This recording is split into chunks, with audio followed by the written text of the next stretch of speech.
tulangnya terjungkian tidak jeri menghadapi serangan lawan, putar tubuhnya bagian pinggang ke kaki dalam gerakan setengah lingkaran lalu menendang. Dua larik sinar kebiru-biruan menebar. Hawa dingin menyambar, satu larik menangkis dan menghambat datangnya dua gelombang kobaran api dengan serangan lawan.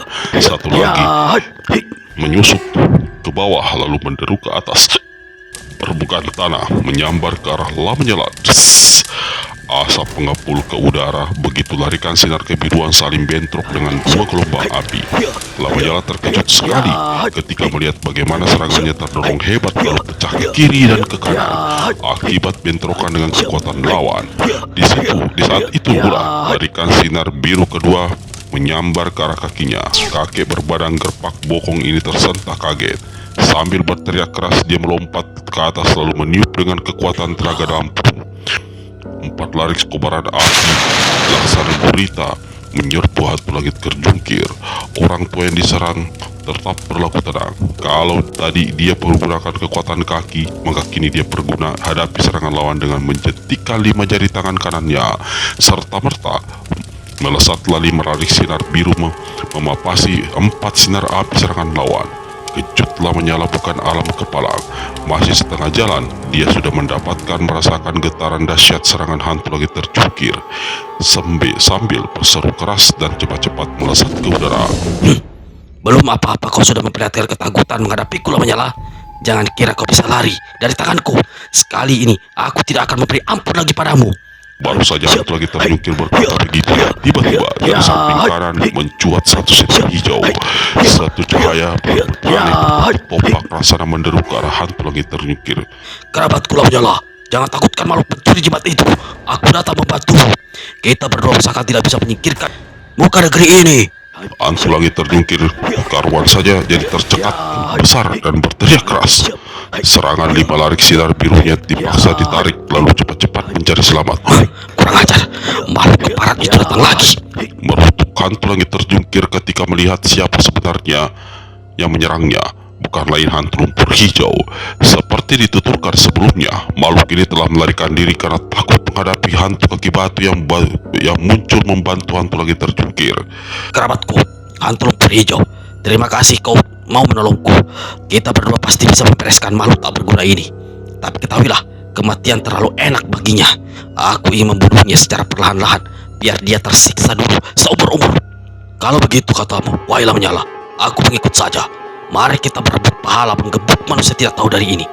Dikeroyok dua, walau dia bisa bertahan sambil sesekali balas menghantam, namun lambat laun hantu langit terjungkir menjadi agak terdesak juga. Untung saja dia memiliki keringanan tubuh serta gerakan yang luar biasa cepatnya, hingga sampai 20 jurus berlalu. Dua lawannya itu masih belum sanggup menyentuhnya. Namun Lamanyala yang pernah menjadi utusan atau wakil para dewa, walau cacat selain memiliki kepandaian tinggi juga berotak cerdik. Setelah 25 jurus berlalu, dia dan hantu lumpur hijau tidak sanggup merobohkan lawan, maka dia memutar otak. Hanya sebentar saja dia segera menemui kelemahan lawan. Seperti diketahui, hantu langit terjungkir yang telah dikuras habis ilmu kesaktiannya oleh hantu muka dua ini memiliki ilmu kesaktian baru berdasarkan kekuatan alam, terutama kekuatan yang berasal dari kabut yang selalu menyungkup kawasan lembah. Kabut bersifat hampa dan hanya ada di udara dingin. Untuk melenyapkan kekuatan kabut, hawa panas adalah musuh utamanya. Walau sekujur tubuh Lamanyala dikubari api, namun tidak cukup untuk mempengaruhi kekuatan lawan. Maka Lamanyala lalu menciptakan kobaran api besar. Dia berdiri mengelilingi hantu langit terjungkir serta sementara waktu lumpur hijau terus melancarkan serangan. Sosok Lamanyala yang dikubari api berputar mengelilingi hantu langit terjungkir. Saat demi saat dia memperciut putaran lingkarannya sambil menambah besar kekuatan api yang mengobari tubuhnya. Celaka, apa yang dilakukan bangsat bertubuh keroak itu? Ujar hantu langit terjungkir ketika dia dapatkan dirinya dikelilingi lingkaran api. Hanya sejarak beberapa jengkal saja, sementara sosok Lamanyala tidak kelihatan lagi. Aku tidak dapat melihat apa-apa, hanya api. Tubuhku seperti meleleh. Dua tanganku seolah berubah menjadi besi bakar. Dalam keadaan seperti itu, pukulan hantu lumpur hijau mulai pula bersarang di punggung, perut dan dadanya. Sekujur tubuhnya bau Darah mengucur dari hidung dan mulutnya. Dua tulang iganya malah sudah patah. Kalau dia tidak bisa lari keluar dari lingkaran api, paling lama orang tua ini hanya bisa bertahan 3 jurus di muka. Tubuhnya akan lumat dihantam pukulan serta tendangan hantu lumpur hijau, lalu hangus kosong dipanggang kobaran api yang menyala. Sebelum ajal berpantang mati, kata ujar-ujar, dalam keadaan siap meregang nyawa karena hantu langit terjungkir tidak mungkin tertolong lagi. Tiba-tiba terjadi suatu keanehan. Langit di atas lembah seolah redup padahal tidak ada mendung, tidak ada hamparan kabut. Lalu udara mendadak berubah menjadi dingin. Makin lama hawa dingin ini semakin menggila hingga dua kakek yang mengeroyok hantu langit terjungkir mulai menggigil kedinginan. Gila, apa yang terjadi? Api di sekujur tubuhku meredup padam. Aku merasa dingin luar biasa. Lamanya menggigil, rahangnya sampai bergemeretakal. Lumpur hijau, apa kamu juga merasa dingin? Tidak ada jawaban. Lamanya berpaling dan kagetlah dia. Hantu lumpur hijau dilihatnya seolah telah berubah menjadi patung. Sekujur tubuhnya kaku tegang dibungkus hawa dingin dan mengepulkan asap. Makhluk ini telah berubah menjadi patung es. Tidak bisa bergerak, tidak bisa bersuara. Sepasang matanya yang hijau melotot membeliak, tapi bola matanya tidak bisa bergerak sedikit pun. Nyali menyala menjadi leleh.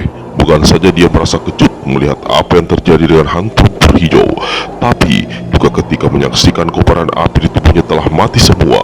Kobaran api yang diciptakannya untuk menggempur hantu langit terjungkir juga ikut-ikutan mengecil, akhirnya lenyap sama sekali.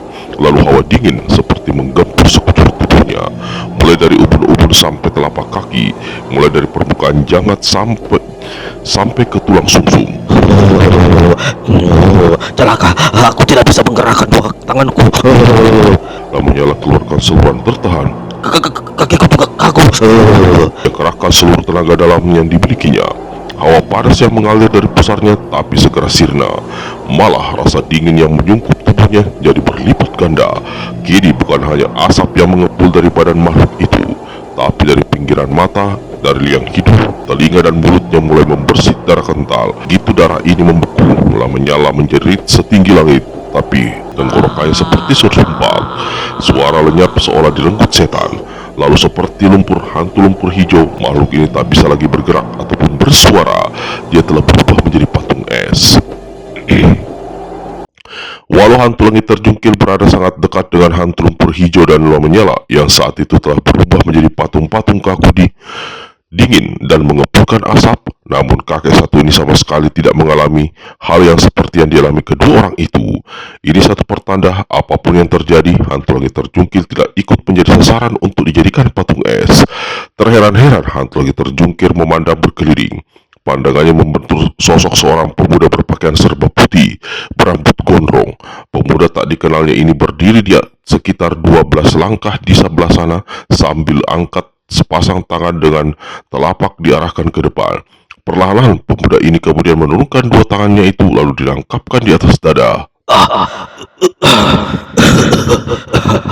Pemuda itu, aku tak kenal siapa dia, tapi agaknya dia mempunyai satu ilmu aneh.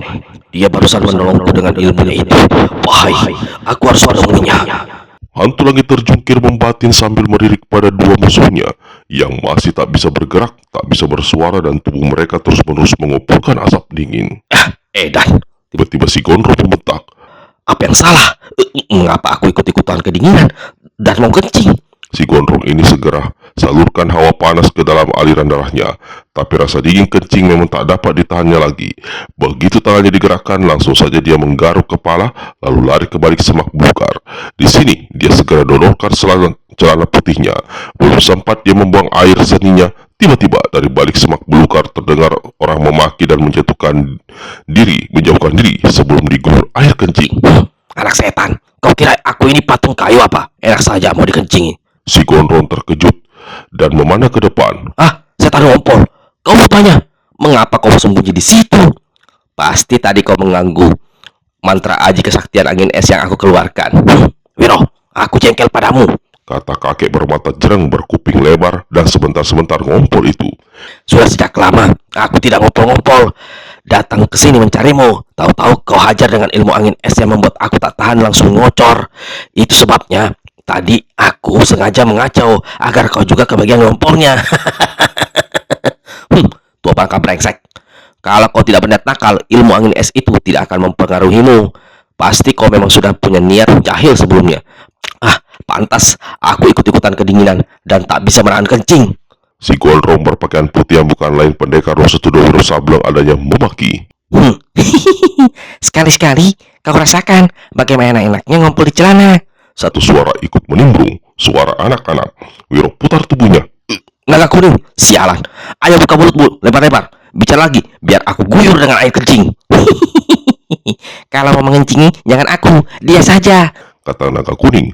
Lalu anak ini dorong sosok si setan ngompol ke balik semak belukar. Tepat pada saat itu, pendekar 212 Wiro Sableng memang tidak dapat lagi menahan diri. Air kencingnya mengucur dan jatuh muncrat di muka si setan ngompol, memercik di kedua matanya yang jereng, bahkan ada yang masuk ke dalam mulutnya. Sang ngompol memaki habis-habisan, lalu meludah muntah-muntah. Wiro cepat-cepat terapikan celananya. Ketika dilihatnya ada orang yang mendatangi. Ternyata orang tua berjalan dengan mempergunakan dua tangannya itu. Orang muda, aku tidak tahu mengapa kau barusan melongko. Wahai, aku mengucapkan terima kasih. Kau telah menyelamatkan nyawaku. Hantu langit terjungkir sibakan rambut putihnya. Matanya yang kelabu dikedip-kedipkannya pada Wiro. Mulutnya menyunggingkan senyum dan dua kakinya digerak-gerakkan. Kau memiliki ilmu aneh. Sanggup membuat dua kakek jahat itu kaku tegang seolah dibungkus es. Siapakah kau adanya anak muda, berambut panjang sebahu, yang di dadanya aku lihat ada arahan angka 212. Wiro balas tersenyum. Aku hanya pemuda bernama Wiro Sableng. Wahai, tunggu. Logat suaramu terdengar lucu. Aku pernah menyerap kabar. Kau pastilah pemuda asing yang katanya datang dari negeri 1200 tahun mendatang itu. Aku dan teman-teman ini, kata Wiro sambil menunjuk pada setan ngompol dan naga kuning, tak sengaja kesasar sampai ke negeri ini. Aku datang ke lembah ini karena mencari seorang sahabat. Aku adalah satu-satunya penghuni lembah 1000 kabut. Apakah sahabat yang kau cari itu memang tinggal di sini? Tanya hantu langit terjungkir. Wiro gerengkan kepala.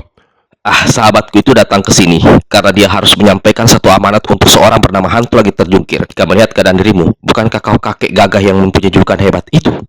Hantu langit terjungkir tertawa gala-gala.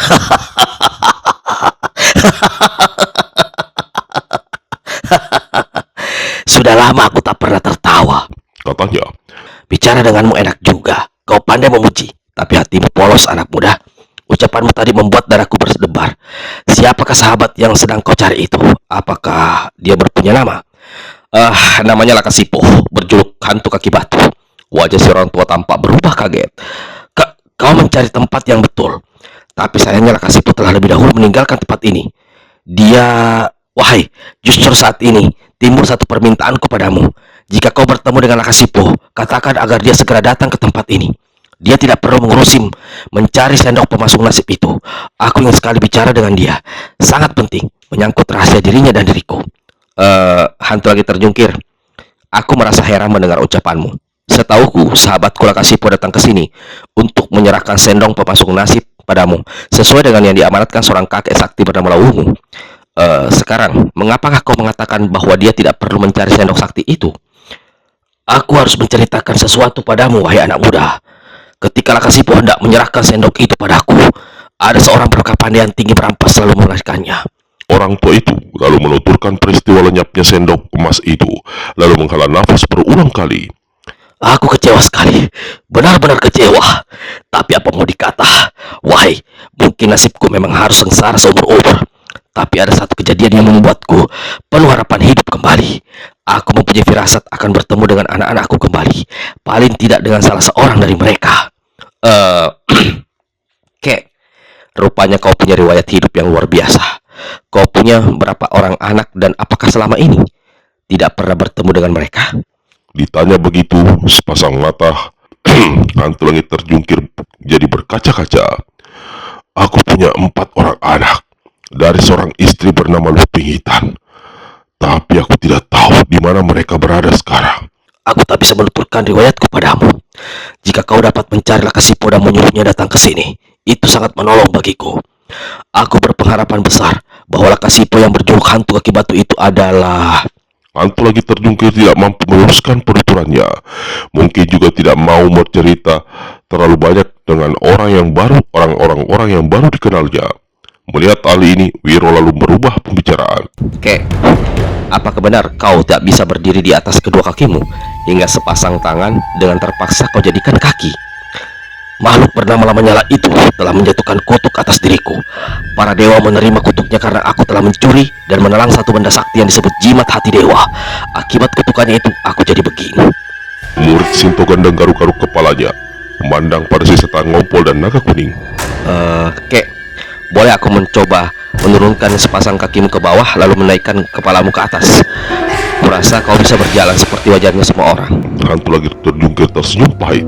Aku sudah mencoba ratusan, bahkan mungkin ribuan kali. Setiap ku coba, kedua kakiku kembali ke atas.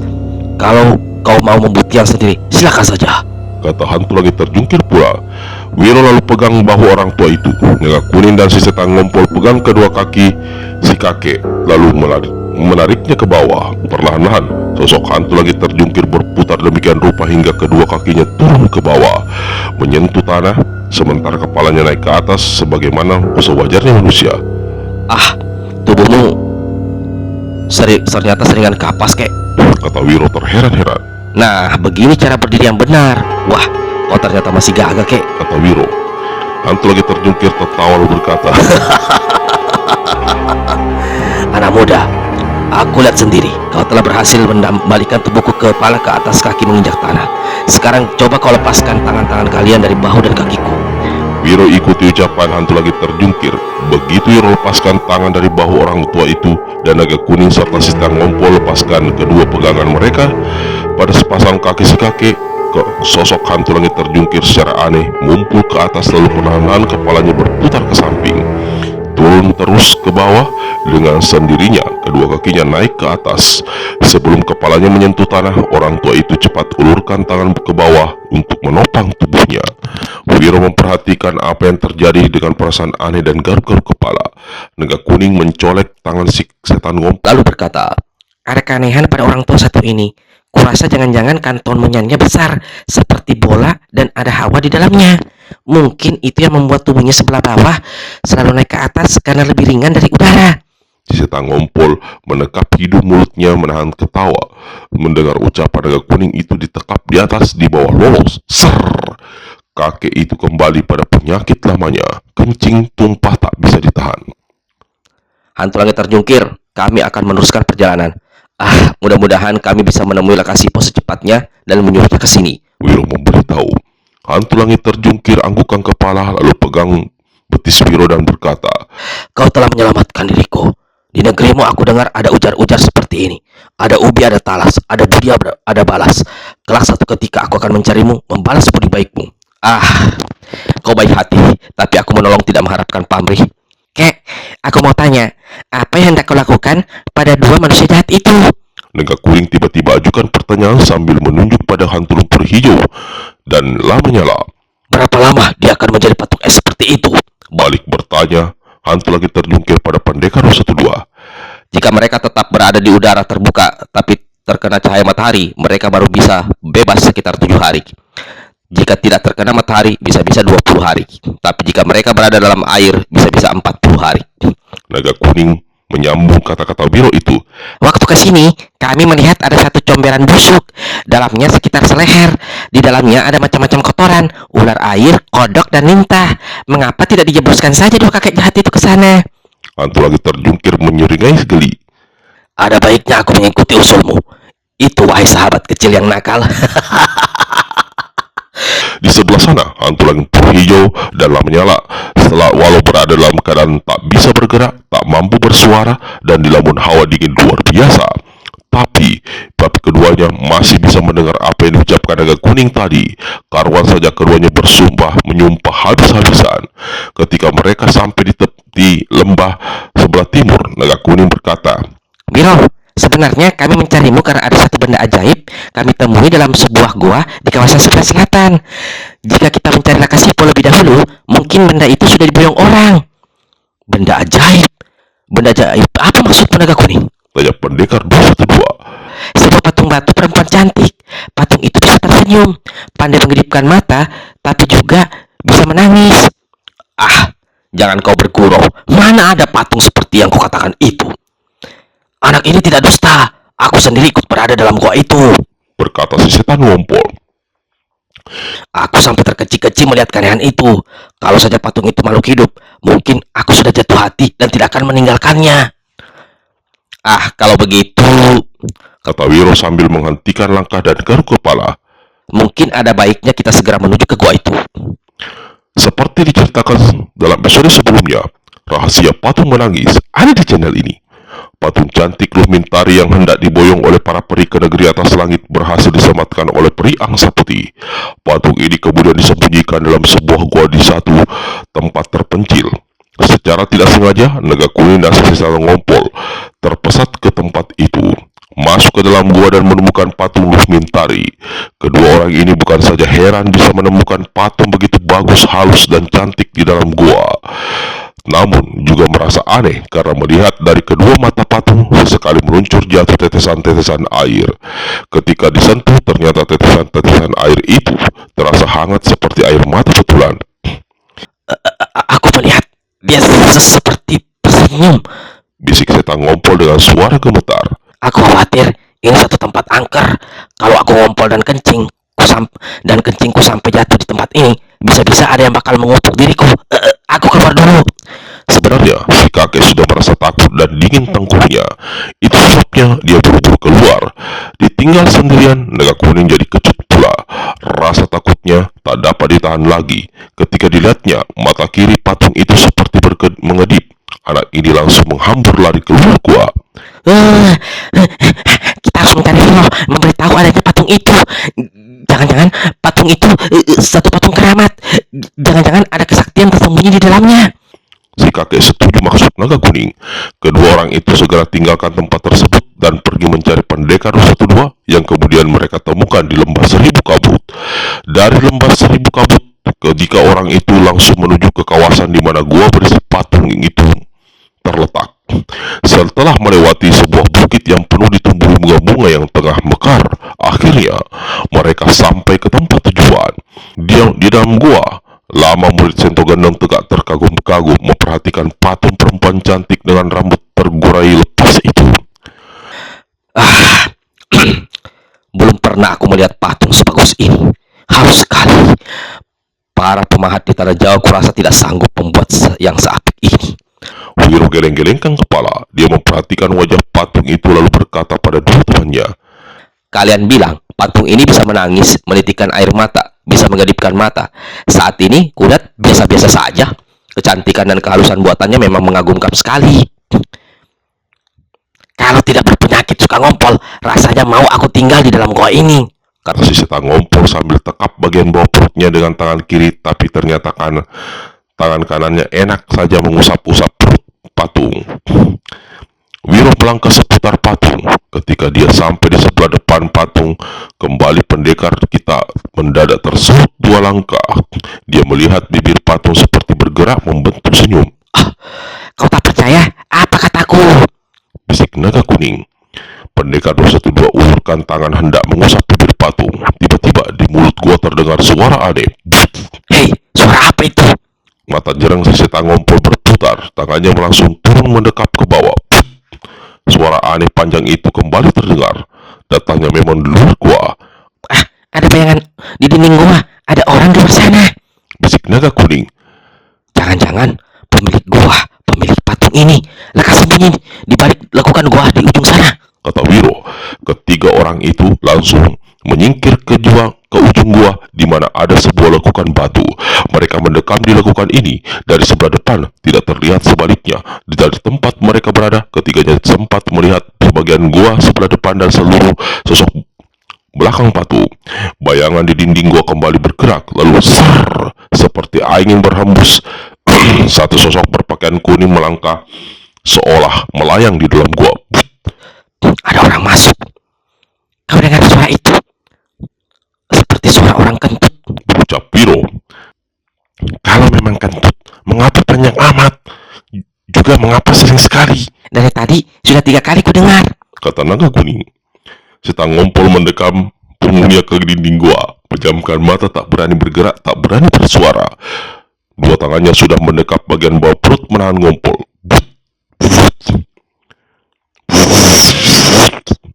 Suara aneh itu terdengar lagi, kali ini lebih keras karena lebih dekat. Pertanda sumber suara sudah berada dalam gua, Celaka, aku tak tahan mau beser. kata setan ngompol.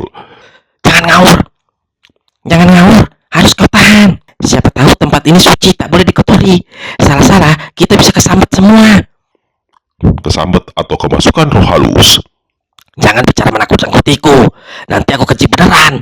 kata si kakek mata jerang sambil cucukkan jempol kakinya ke pantat naga kuning yang duduk berjongkok di depannya. Bunyi sialan. Untuk setan ngompol, dia sudah tak sanggup menahan kencing. Dan seperti saat seperti itu, tiba-tiba seperti meledak satu suara tawa keras melengking menggelegar. Dia santero gua, suara tawa perempuan. Habis sudah, setan ngompol tak bisa menguasai diri. Kencingnya hancur, jatuh ke bawah sepasang kaki celananya.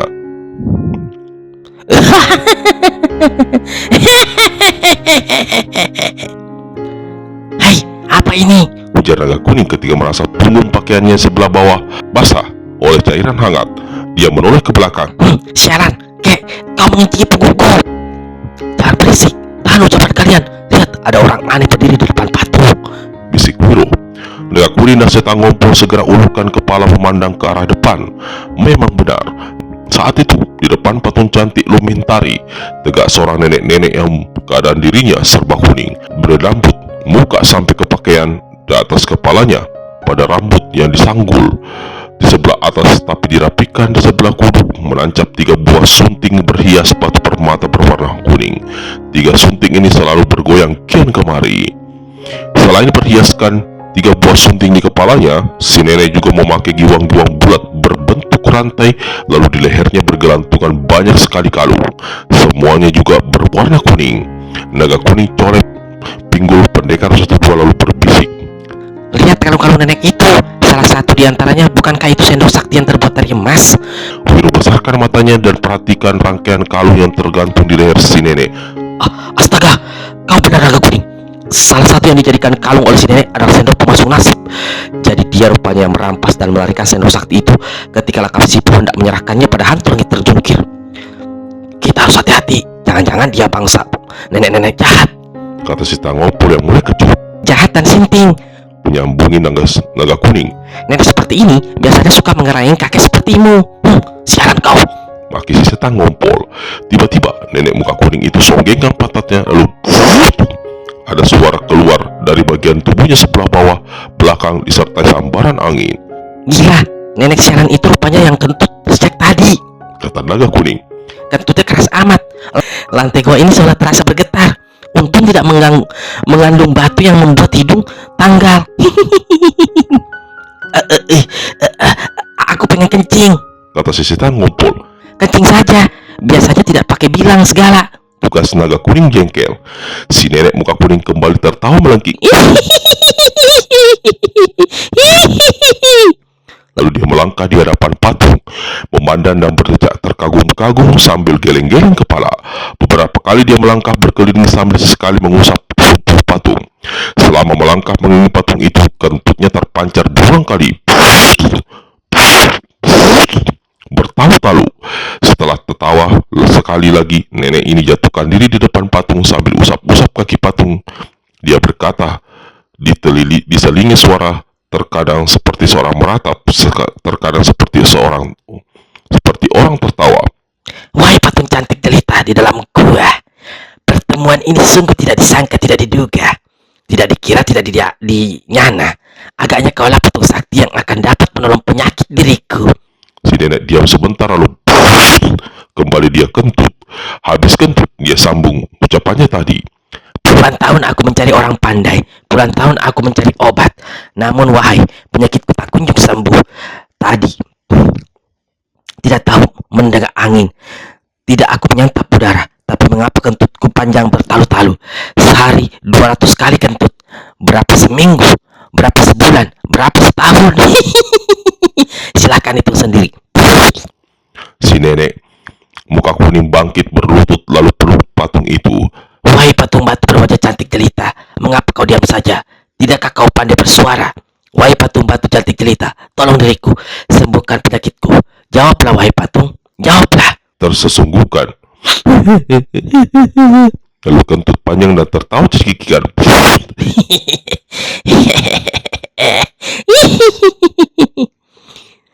Wahai patung batu di dalam gua, mengapa kau belum juga menjawab ucapanku? Tolong diriku. Di balik lekukan gua naga kuning mengamit. Wiro lalu menunjuk-nunjuk ke arah nenek muka kuning. Nenek tukang kentut itu pasti miring otaknya. Supaya dia cepat keluar dari sini. Mengapa tidak kau jawab saja? Tidak tahu siapa adanya dia. Mengapa mau mencari penyakit? Jika sudah bosan, dia pasti pergi sendiri dari sini.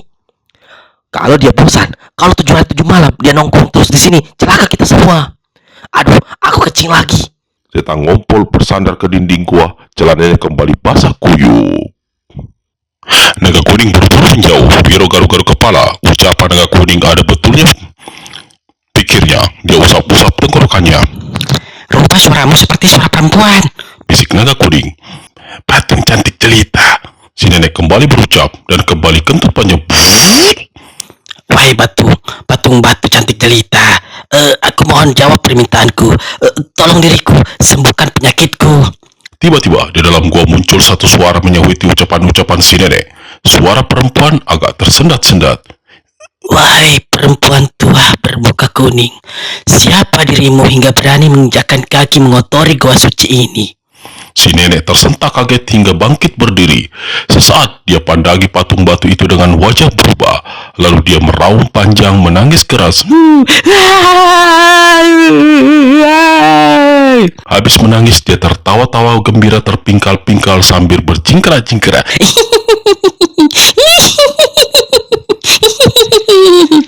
Setiap berjingkrak dari bawah tubuhnya bertalu-talu keluar suara.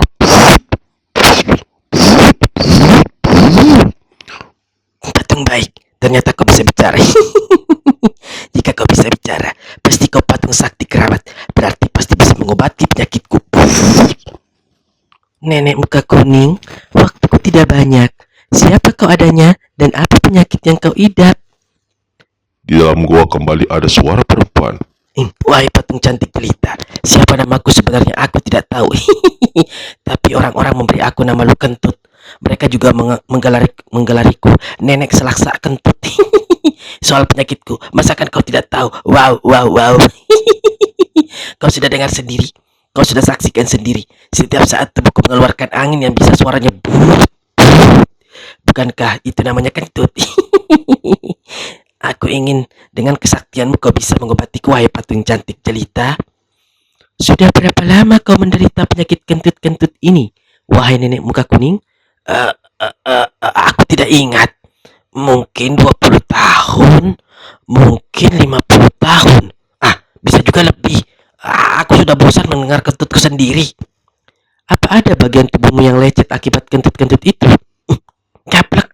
Naga kuning menukas perlahan. Mengapa kau ajukan pertanyaan tolol begitu?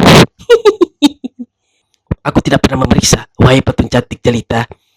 Mungkin kau bisa menolong memeriksa sendiri. Habis berkata begitu, di depan patung si nenek angkat bagian bawah pakaian kuningnya dan menungging. Wiro membuang muka, si setan ngompol melotot jereng. Naga kuning tutupkan dua tangannya ke mata sambil berkata, Rasakan sekarang. Bagaimana, wahai patung batu sakti? Ada yang lecet di tubuhku di sebelah bawah? Bertanya si nenek muka kuning. Tidak, sudah. Coba lihat. Periksa sekali lagi, wahai patung cantik jelita. Mampus kau, Kata naga kuning pada Wiro. Sudah kuperiksa. Tidak ada yang lecet. Turunkan pakaianmu. Kata Wiro cepat. Wahai, gembira aku mendengar tidak ada perabotanku yang lecet dan rusak. Sekarang, wahai patung sakti, bisakah kau menolong menyembuhkan penyakit kentut-kentutku ini? Wiro garu-garu kepala sambil memandang pada setan ngompol dan naga kuning. Ubi, Bisik si kakek mata jereng.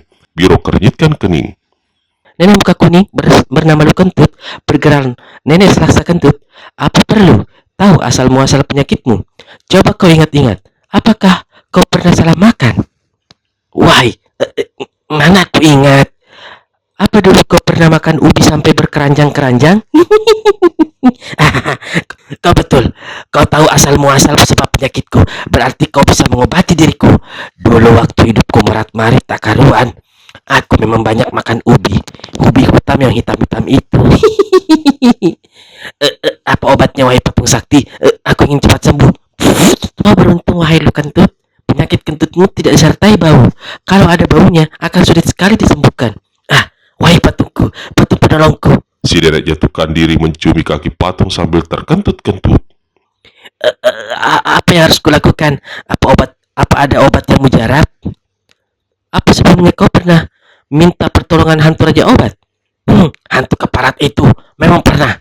Kau diberinya obat? Dia menipuku. Makhluk jahat itu malah mencelakai diriku. Jawab Kentut alias nenek selaksa kentut. Menipu mencelakai bagaimana? Dia menambal tubuhku dengan tumpukan daun cabai-cabayan. Akibatnya aku menggap-menggap setengah mati kepanasan.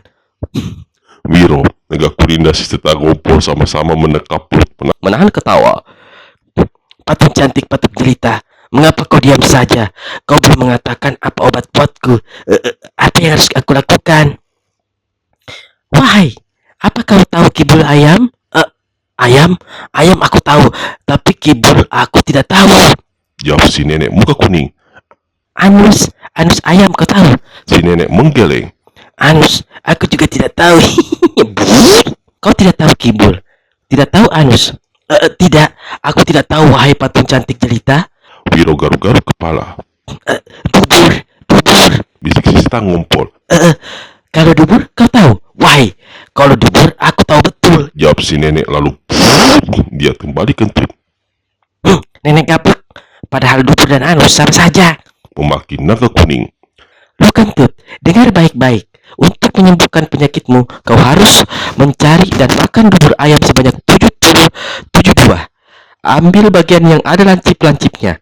Itu yang namanya kibul. Makan mentah-mentah. Mentah-mentah? Si nenek keluarkan suara tercekik seperti memuntah. Mentah-mentah dan tidak boleh dicuci. Lidah si nenek muka kuning terjulur, air liurnya muncrat. Dia seperti mau muntah betulan, tapi kemudian malah tertawa melengking-lengking dan berjingkat-jingkat.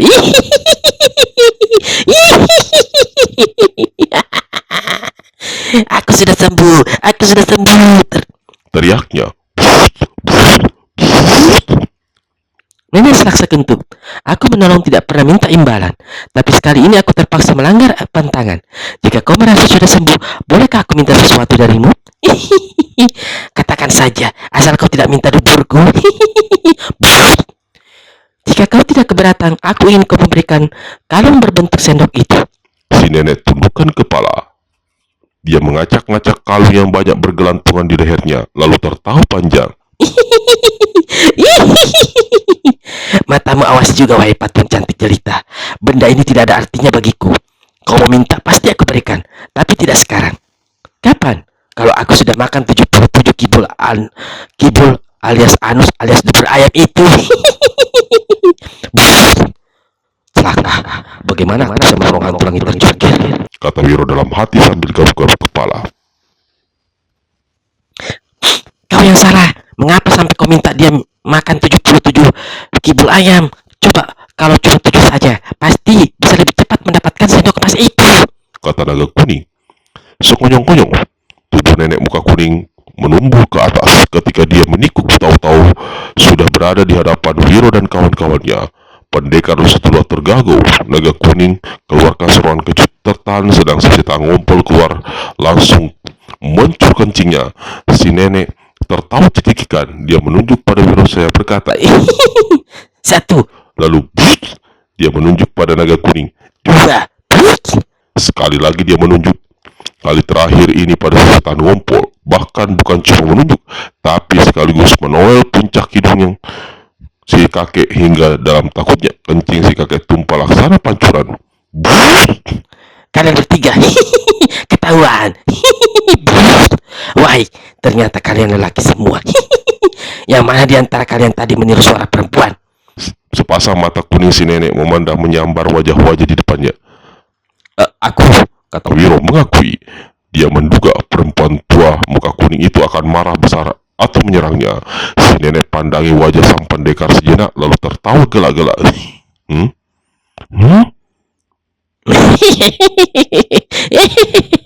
Anak berambut panjang macam perempuan habis sakit panas. Siapa namamu? Namaku Wiro Sableng. Jawab Piro. Si nenek meledak tawanya. Wiro Sableng. Kau tahu apa artinya sableng di negeri Natana Silam ini? Aku tahu. Pernah seorang sahabat memberitahu. Apa? Apa artinya sableng? Sableng di sini artinya kencing kuda. Jawab Piro. Lu kentut tertawa cekikikan. Lalu kentut. Dengar kalian bertiga. Aku tidak tahu permainan atau tujuan apa yang kalian lakukan. Tapi kalau sehabis makan 77 dubur ayam, penyakit kentutku tidak sembuh, kalian bertiga akan kupesiangi. Dubur kalian akan kupanggang. Ingat itu baik-baik. Awas. Wiro tetap tenang. Naga kuning kelihatan kecut, sementara si setan ngompol kembali mengucur kencingnya. Aku sembuh. Aku sembuh. Si nenek jingkrat-jingkratan, dan seperti tadi kentutnya kembali memberondong. Kalian bertiga ingat perjanjian kita. Si nenek kedipkan matanya pada si setan ngompol, lalu kembali kentut banyak dan panjang. Aku ingat sesuatu. Lu kentut alias nenek selaksa kentut pijit-pijit keningnya. Bagaimana aku yakin kalian tidak akan kabur atau sembunyikan diri jika nanti terbukti aku tidak sembuh? Wahai, aku perlu jaminan dari salah satu kalian. Jaminan berupa potongan salah satu tubuh kalian. Mati aku. Kata naga kuning dalam hati. Wilo terkesigap sedang si kakek setan ngompol sudah jatuh melosok ke lantai gua. Wahai, kalian bertiga jangan takut. Aku tidak minta yang aneh-aneh. Aku cuma minta kalian menyerahkan salah satu daun telinga kalian. Setan ngompol naga kuning langsung tekap kuping masing-masing. Wiro merunduk tapi mengawasi waspada. Si nenek kembali tertawa dan kentut-kentut. Siapa yang sekarang mau menyerahkan sepotong kupingnya? Tidak ada yang menjawab, tidak ada yang bergerak. Lu kentut pandangi ketiga orang di depannya satu persatu. Ketika dia memandangi pada naga kuning, bocah yang ketakutan kupingnya mau diambil ini segera berkata sambil menunjuk pada si setan ngompol. Kuping dia saja, kupingnya besar lebar. Anak jahanam, biar ku tendang pokokmu. Sudah, serahkan saja kupingmu daripada dia minta bagian tubuhmu yang lain. Apa kau mau menyerahkan anumu? Teriak naga kuning karena saat itu dilihatnya si nenek mulai bergerak mendekati. Anak setan. Si tok ngompol tendangkan kakinya, tapi gerakannya didahului si nenek. Mendadak setan ngompol merasakan ada sambaran angin halus di pipinya. Lalu telinga terasa dingin sekali. Dia cepat meraba telinga yang kanan. Astaga, daun telinga yang lebar tak ada lagi. Si nenek tertawa panjang sambil ulurkan tangannya. Di atas telapak tangannya yang terkembang kelihatan potongan daun telinga si setan ngompol. Gila, dia benar-benar mengambil telinga kakek itu. Bagaimana mungkin? Bagaimana dia melakukan? Tidak ada darah dan si kakek seperti tidak merasa sakit. Wiro terheran-heran tapi rasa-rasa ngeri juga. Naga kuning mendelik, mukanya pucat dan mulutnya ternganga. Ketika meraba dan menyadari daun telinganya sebelah kanan tak ada lagi, setan ngompol terlonjak dan berteriak tak karuan. Di sebelah bawah kencingnya berbusa, menemukan kuning kembali terkentut-kentut. Dia melambaikan potongan telinga si setan ngompol, lalu tertawa kekikikan. Dia berkelabuan lenyap di mulut gua. Lebih baik kita segera tinggalkan gua ini. Ada si setan ngompol sambil tekap telinga kanannya yang sudah rata. Wiro dan naga kuning menyetujui. Ketiganya segera menuju ke mulut gua, tapi belum selesai. Tiba-tiba meledak tawa melengking. Satu bayangan kuning berkelebat. Ketiga orang itu terdorong seperti dilanda angin dan jatuh tertindih di lantai gua. Memandang di depan ternyata si nenek muka kuning telah berdiri di mulut gua menghalangi jalan mereka. Setan ngompol jadi pucat dan terkencing-kencing. Celaka, jangan-jangan dia mau minta kupingmu yang satu lagi. Bisik naga kuning pada si setan ngompol membuat kakek ini bergeletar ketakutan dan basah lagi celananya. Mending kalau cuma kuping. Bagaimana kalau si nenek minta barang langka yang ada di bawah besarmu? Ujar Piro. Setan ngompol tambah muncrat kencingnya. Wahai, aku lupa menanyakan. Anak muda bernama Wiro Sableng. Dubur ayam yang harus kumakan mentah-mentah itu dubur ayam betina atau ayam jantan? Wiro garuk-garuk kepala, bingung menjawab karena memang semua yang dikatakannya itu cuma dikarang-karang. Tapi tidak terduga akibatnya jadi begini. Dubur ayam jantan, Nek. Menjawab naga kuning. Lu kentut, pelototkan matanya yang kuning. Aku bertanya pada si rambut panjang itu, bukan padamu. Lalu si nenek berpaling pada Wiro. Mulai si toga dengan cepat berkata, Benar, Nek. Makan dubur ayam jantan. Begitu. si nenek manggut-manggut lalu tertawa dan Sehabis kentut panjang 2 kali itu, dia melirik pada setan ngompol, kedip-kedipkan matanya, memutar badan dan berkelebat pergi. Wiro menoleh pada naga kuning. Anak gablek, mengapa kau katakan padanya kalau dia harus makan bubur ayam jantan? Bubur ayam jantan keras dan alot. Sahut naga kuning. Biar nenek itu kesusahan memakannya. Bisa-bisa dia kelolotan tercekik. Dia membuat kita semua jadi susah. Biar gantian, dia nanti yang susah. Wiro jadi tertawa bergelak. Si setan ngompol walau dalam bingung berat akibat kehilangan telinga kanan, tapi akhirnya ikut-ikutan tertawa terkekeh mendengar ucapan naga kuning itu. Jangan lupa like, share, and subscribe terus channel Arfan Ramadan Official. Terima kasih.